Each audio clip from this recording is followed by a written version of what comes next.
Welcome back for the love of baby boomers. And I'm your host, Dolores Clivert.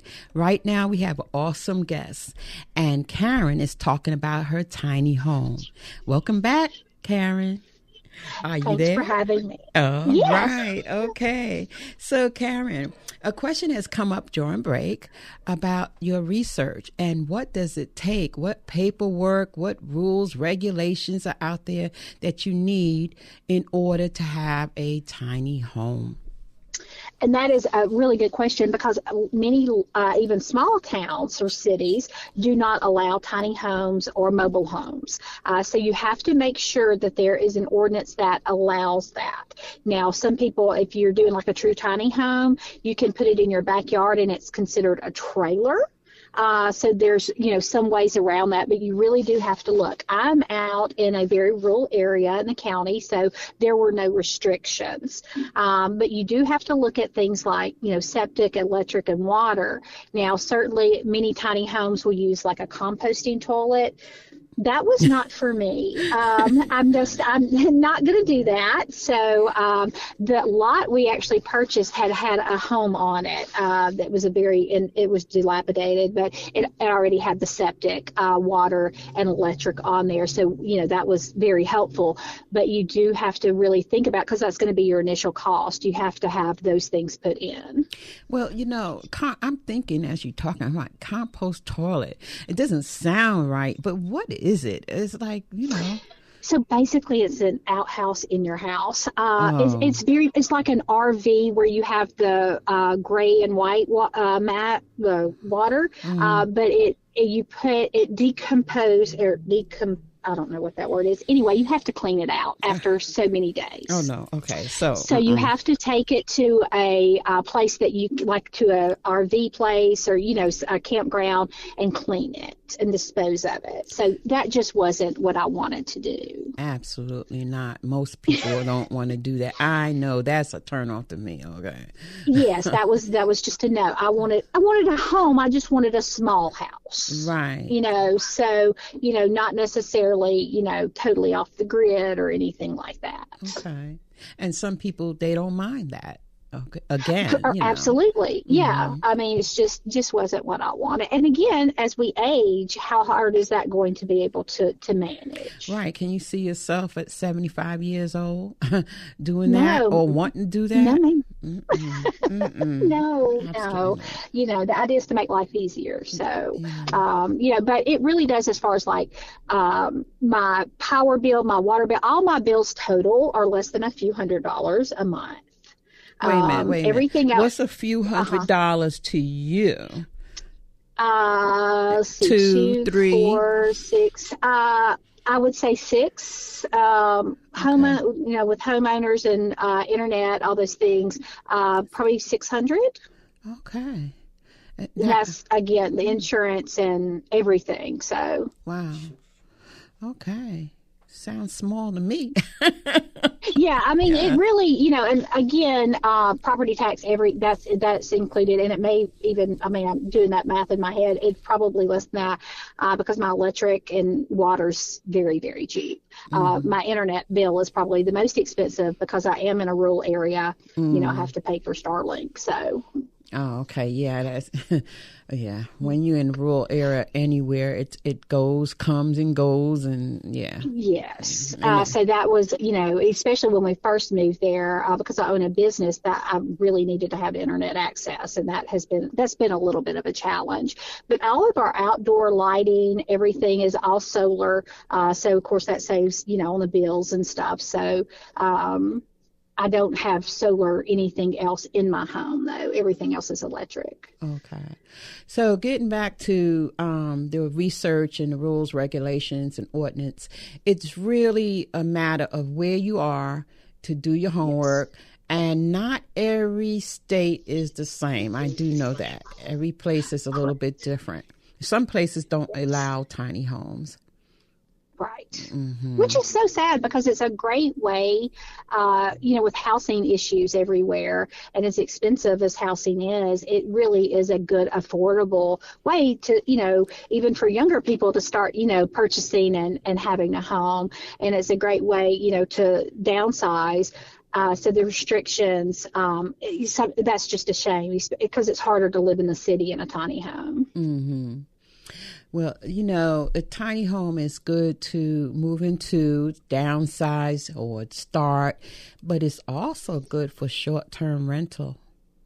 Yes. I'm sitting here thinking, I'm like, this is good for short-term rental. You could put a little tiny home in your backyard.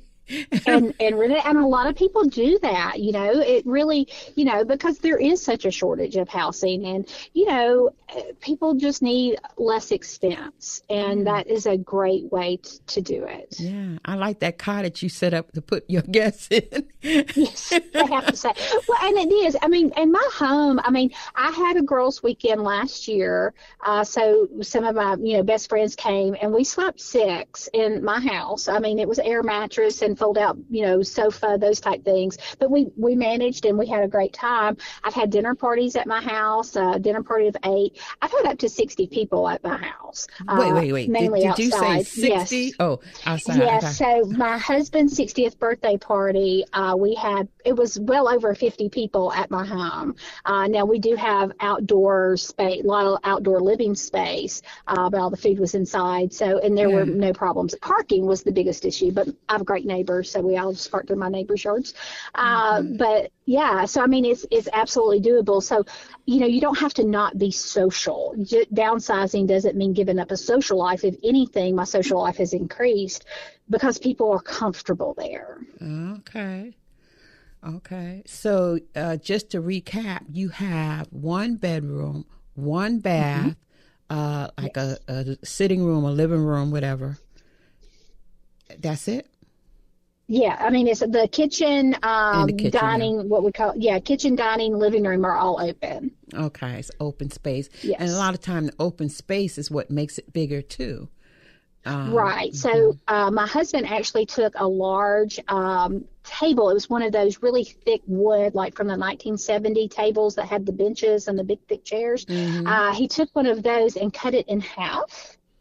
So, it's not as deep, and that is the dining room table. So you don't have as much space, but it still sits the same number of people. Mm-hmm. They just can't. You can't have all these plates and dishes. No, you can have one plate and it's fine. It's all you need is one plate to eat. That's right. We're not getting out the good china and doing the whole table setting. But that's the whole point. Is you want it to be comfortable. Okay. And it is. It's very comfortable. So in the 4 years you've been there, tell us something that has been really beneficial or really enlightening to you, the best thing for you in the 4 years that you've been there. Oh, wow. So I think my whole lifestyle has changed. complete change. When I get home, I'm lucky to work 4 days a week. So work Thursday night, I get home, and usually my car doesn't leave till Monday unless I have, errands to run.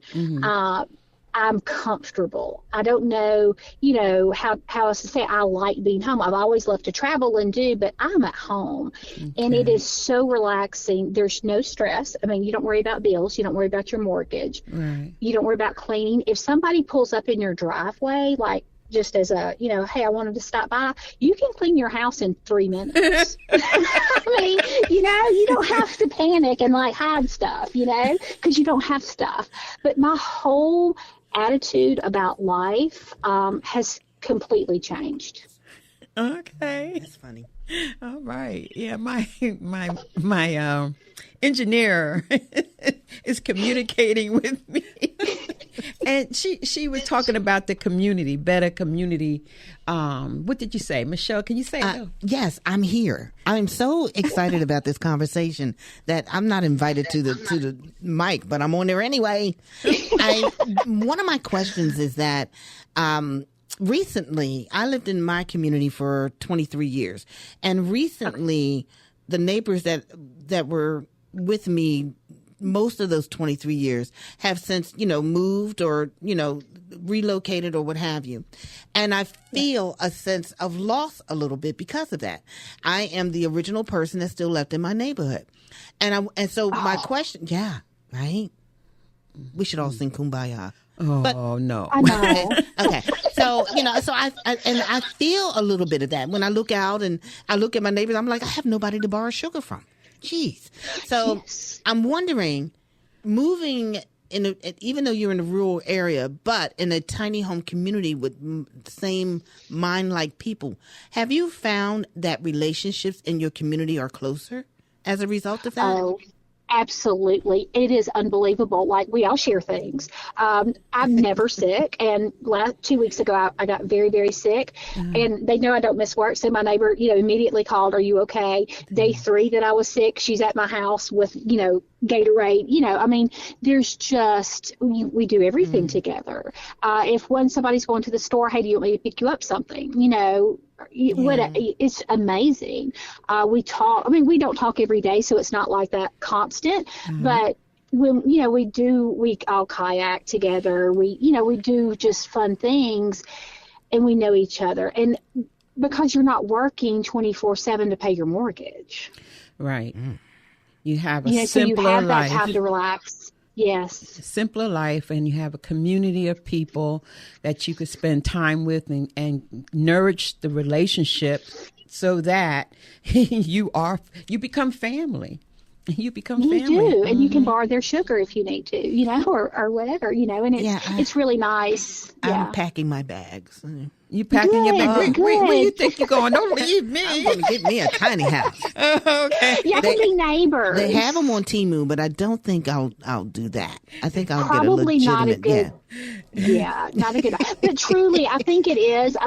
Buying a shell, and you can buy them. There's actually a place not far from where I live that manufactures tiny homes. They're the tiny ones. But like I said, we did a cottage shed, like a storage shed, and built it out, and that way you can make it what you want. I wonder if they transport these tiny homes. They do. They do, huh? Okay, that's something to consider. Yeah. So, Karen, this has been really exciting. Yes, it has. And informative.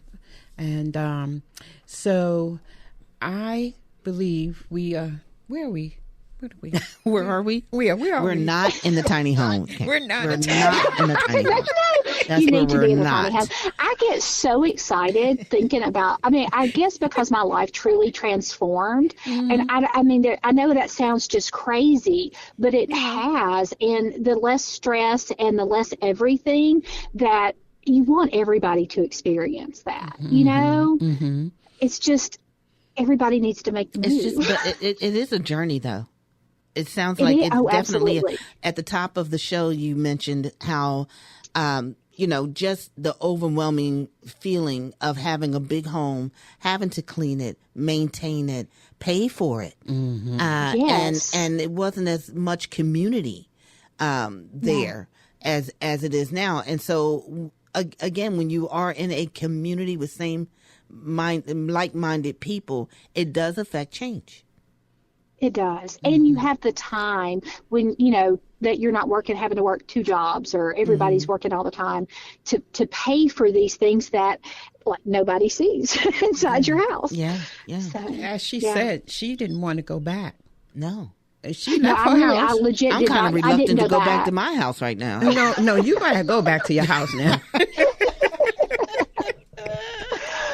I'm gonna go home and be mad at my house. Like, why are you so big? And I was bitter. I was like, I'm not going back there. I don't want to do all that stuff. And it was just, I don't know, it was just such a sense of relief. Yeah. And, but you have to be ready, and it is something, if you're attached to things, that can be very hard. But, I think I have a friend who is actually, her and her husband are building a small home right now. And so they sold their house. They put their things in storage, and they're staying with her parents until it's finished.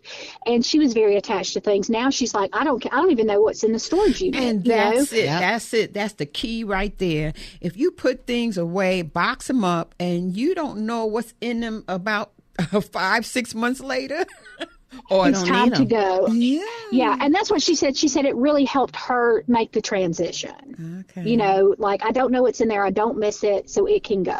It can go. Yeah. Yeah. Yeah. And I would suggest to people that wherever you go, whether you go to a tiny house, a new new construction house, or wherever, start purging now. It may take a year, 5 years to move, but start purging. Get rid of stuff now. You know? Yeah, and stop buying. And right, and stop buying. I know people. I think I'm looking at one right now. She told me about something she got rid of, but then she turned around and bought something else. Well, so can't do that. I'm going to take liberties here and express my You know I'm retail talking therapy about you. because you were looking at me and pointing. So it's only the two of us, and so my retail therapy comprises this. I go into my favorite store, and I put things in a basket, and I'll take a picture of it. Once I get my fill, once I've satisfied that craving, I go and I put the things back, and I literally put them back where they belong, actually. And it satisfies me. And then later on, if it's on sale, and I look and see if I have a picture of it, I'm like, wow, yes, I do want that a week later or 2 weeks later or a month later. And if I still feel that way, I'll go get it. Okay. That's but the truth. You get rid of things. Why? I get rid of things. Okay, I feel like That's dead air do there. I It's need to dead get an air. attorney? Do I need an attorney on this? I get rid of things. My lifespan on items. Once I've had done with it what I wanted to do with it. Once I'm satisfied that it's done, I'll give it away. Okay. Or get rid of it or and whatever. Get rid of it. But most times I'll give it away because people like my stuff, so they'll like, oh, wait a minute, no, I want that cow. Yeah, I know. I could say that. I like her stuff myself. Isn't that beautiful? Yeah. So I think I have a healthy relationship with items, but I would not mind being regulated in a tiny home. I wouldn't mind that at all. Yeah, because after a while you can because put there's just so nowhere much. to put things. Yes, Right. exactly. Yeah. I have a storage bin now that I have. I'm getting ready to just open the doors and let everybody go in. Well, how long have you had the storage? When I closed my restaurant in 22. Oh my gosh. Yeah, isn't that ridiculous? This is 2025. I know. You spent 3 years paying for that. You could have bought a tiny home. I could have Oh my goodness. a real one. I could have bought a real legit tiny home. Yeah. Yes. I'm getting ready to go. Look, I got some things to do now. This has been remarkable. I'm going to go home and kick my house, and then I'm going to go and open up my storage bin and just, Make that bin a tiny home. make that. I absolutely There you could. go. I That's absolutely could. I'm looking at the studio right now saying, It's just It's amazing what you can fit in the space. you'd be surprised. You'd be surprised. yeah. So, Karen, this has been real. I have enjoyed this so much. Yes, I have too. I've learned a lot, and I love your energy and excitement. So, it's making me really think twice about it. Not for the bad, but for the good. I would like to visit some. That's what I would like to do. Actually see some and visit some area. I'm hearing some beeping. What's going on here? I apologize. That was my car. Oh, okay. So for the love of baby boomers, She's done. She's out. She's like, okay, interview's the over. seatbelt thing went off, and I'm like, I'm not putting my seatbelt on while I'm sitting here. Anyway. So, okay, Karen, before you leave, tell us how can somebody get in touch